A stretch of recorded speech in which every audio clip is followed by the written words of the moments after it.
Hi, this is Kristen from Wicked Goodies, and this is my parchment paper cone making tutorial.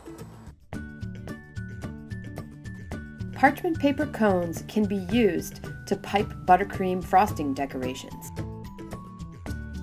They can also be used for piping drippy chocolate garnish, or for writing on cakes or cake plaques.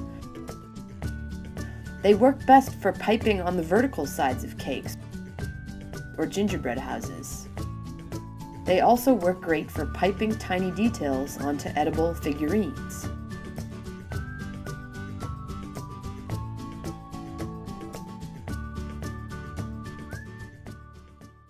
To make a parchment paper cone, first cut full sheets of parchment paper in half, then cut them diagonally. Arrange the paper so that the long way is facing away.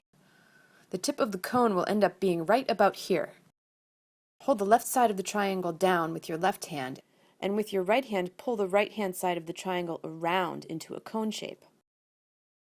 With your left hand, pull the left corner of the paper around to meet the right. The two ends should be overlapping.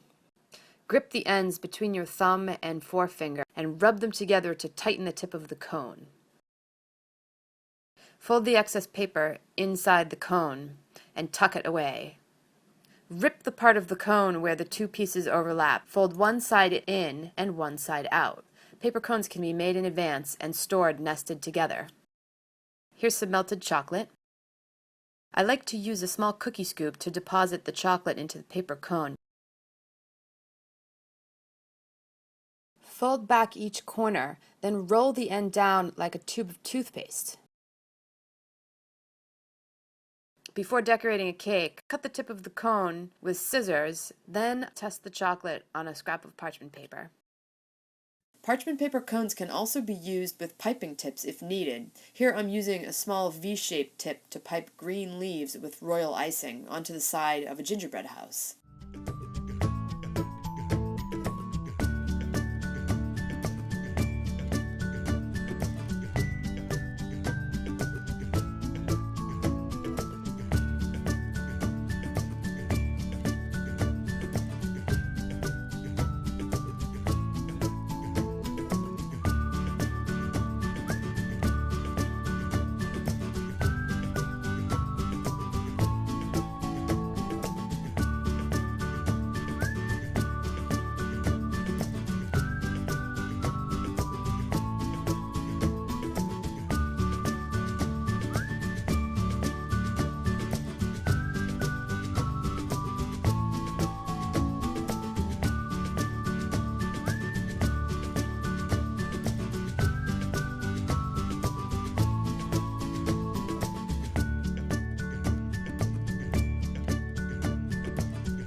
Now I'm piping trim onto the modeling chocolate with melted chocolate, using a turntable to keep the round cake in motion.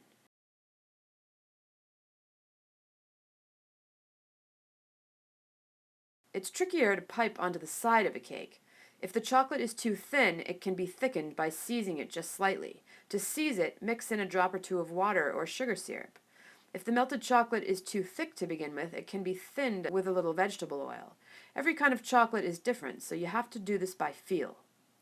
To pipe pearl dots vertically onto the side of a cake using melted chocolate, pump the bag once, then encircle each dot with a spiral motion. That will help prevent tails from forming. To pipe stitches, begin by adding one side of the stitch. Finish by adding the other side of the stitch, angling the bag differently this time. The trick to piping with melted chocolate is to make patterns that are easy to pump out. Pull the bag away swiftly to prevent the chocolate from running or dripping. You will get the most consistent results if you use the same motions of the wrist every time.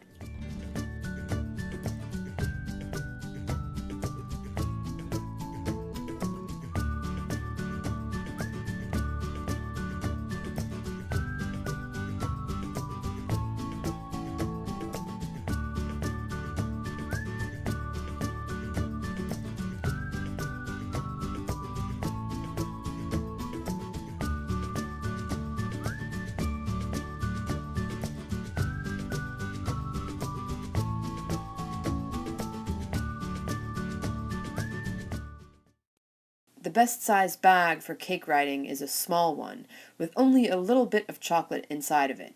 That allows for better control. Notice that I'm not touching the tip of the bag to the surface of the chocolate. Instead, I'm holding the tip about a ½ centimeter or more in the air. Here's a close-up in slow motion.